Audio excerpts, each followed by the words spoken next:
tombe de personnalités françaises célèbres. Romain Bouteille est un auteur de théâtre, acteur, humoriste et chanteur français, né le 24 mars 1937 à Paris et mort le 31 mai 2021 à Corbeil-Essonnes. Il est l'un des précurseurs et pionniers du café-théâtre et l'auteur d'une trentaine de pièces de théâtre d'inspiration libertaire. Fondateur du Café de la Gare à Paris, Romain Bouteille a permis à de nombreux artistes, comédiens et acteurs d'émerger dans le métier du spectacle. Biographie. Romain Bouteille pratique le scoutisme comme éclaireur de France dans sa jeunesse.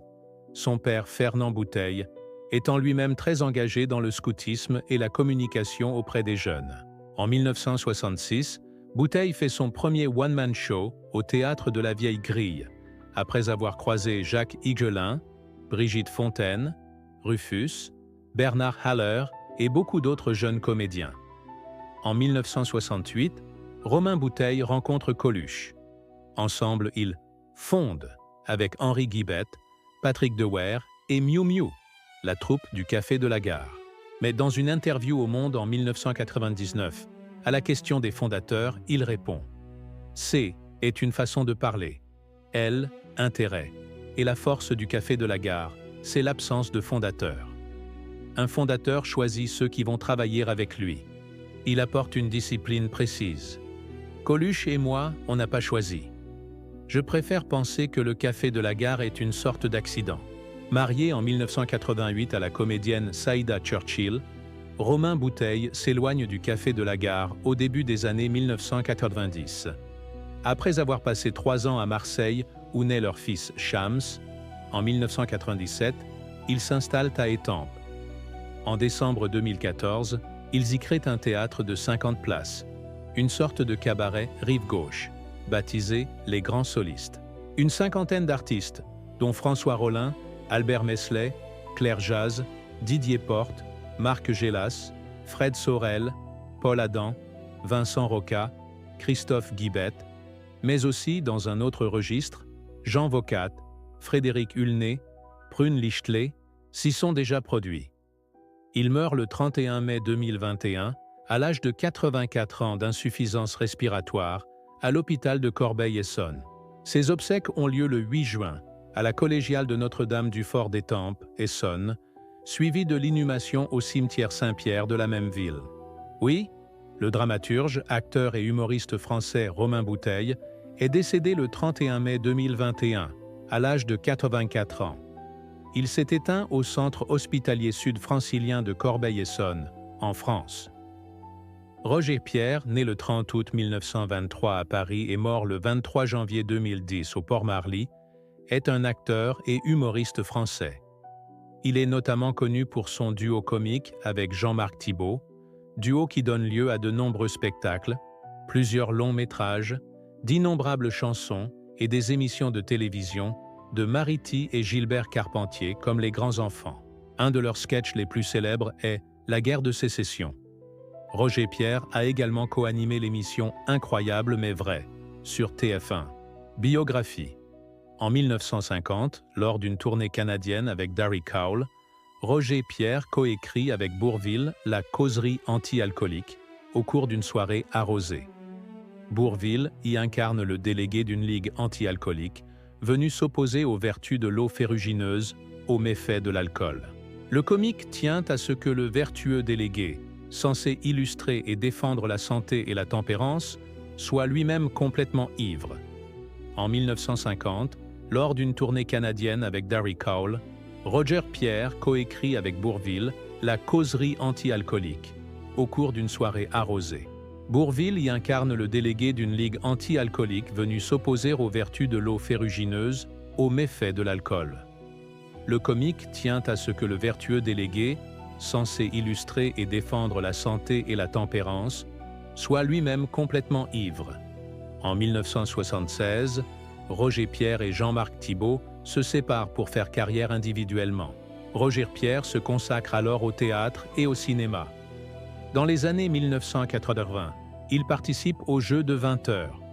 Il est un des plus anciens sociétaires des Grosses Têtes, l'émission culte de RTL animée par Philippe Bouvard, qui disait de lui qu'il n'était jamais vulgaire, même en racontant des blagues lestes. En 2003, il participe activement à l'émission Incroyable mais vrai sur TF1 avec Bruno Robles, Jean Pascal et Sophie Favier. Toujours la même année, à 80 ans, il joue dans L'ami d'enfance de Maigret avec Bruno Kremer. Roger Pierre est mort à l'âge de 86 ans des suites d'un cancer. Il a été inhumé le 28 janvier 2010 au cimetière municipal de Saint-Ouen, 9e division, caveau de famille Aimé. Chevalier des arts et des lettres, Roger Pierre était membre de la Société des gens de lettres et de l'Académie Alphonse Allais.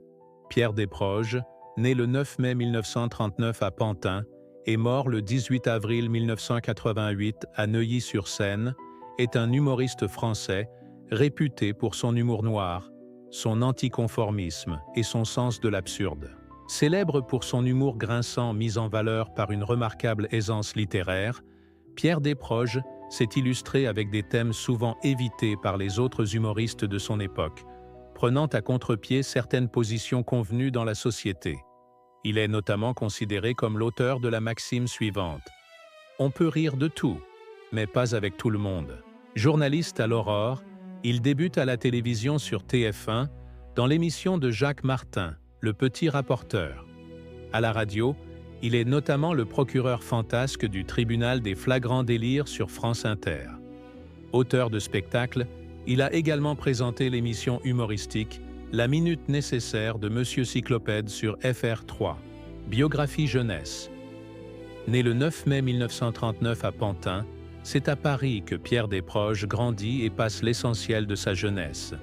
Il est l'aîné d'une petite fratrie, une sœur et un petit frère, élevés essentiellement par leur mère, issue de la petite bourgeoisie parisienne.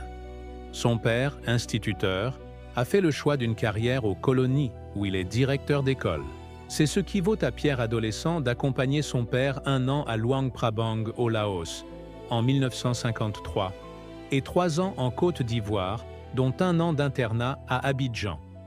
Les vacances se passent immanquablement en Limousin, à Chalus, Haute-Vienne, chez ses grands-parents paternels.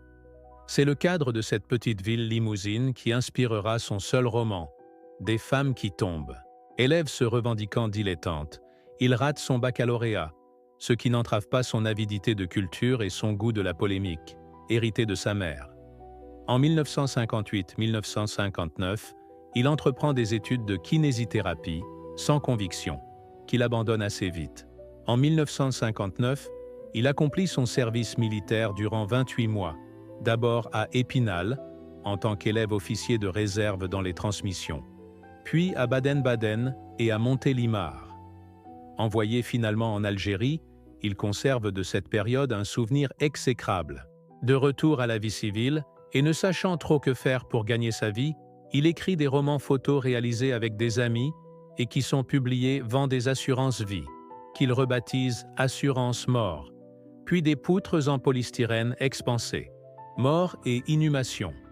En 1987, on diagnostique à Pierre Desproges un cancer du poumon. Les médecins qui l'opèrent ne peuvent que constater les dégâts. Ses poumons sont atteints. L'humoriste est condamné. En accord avec Hélène Desproges, son épouse, il décide de lui cacher la vérité et prétendent avoir retiré une tumeur sans conséquence. Lentement, son état de santé se dégrade. L'humoriste ressent une fatigue chronique, mais continue d'honorer ses engagements professionnels. Pour lui permettre de tenir le rythme de la tournée de son spectacle, des cocktails de remontant lui sont administrés. Le 20 février 1988, il est l'invité de Bernard Rapp dans l'émission L'Assiette anglaise, dans laquelle l'animateur le présente comme malade, l'intéressé prétextant une côte cassée pendant le tournage d'une fausse publicité avec les nuls, contrairement à la rumeur selon laquelle il serait resté dans l'ignorance de son cancer jusqu'à la fin. Il est impossible qu'il l'eût ignoré d'après les nombreux médicaments qu'on lui administrait pour stabiliser son état, le cancer étant en outre un de ses thèmes de prédilection. En mars 1988, il accepte d'interrompre sa tournée pour reprendre des forces à l'hôpital américain de Paris, situé sur la commune de Neuilly-sur-Seine. Il y meurt le 18 avril 1988, peu avant l'élection présidentielle. Le 12 septembre 2015, sur les ondes de RTL, son ami Guy Bedos révèle au micro de Marie Drucker qu'on a aidé Pierre Desproges à mourir, à l'hôpital.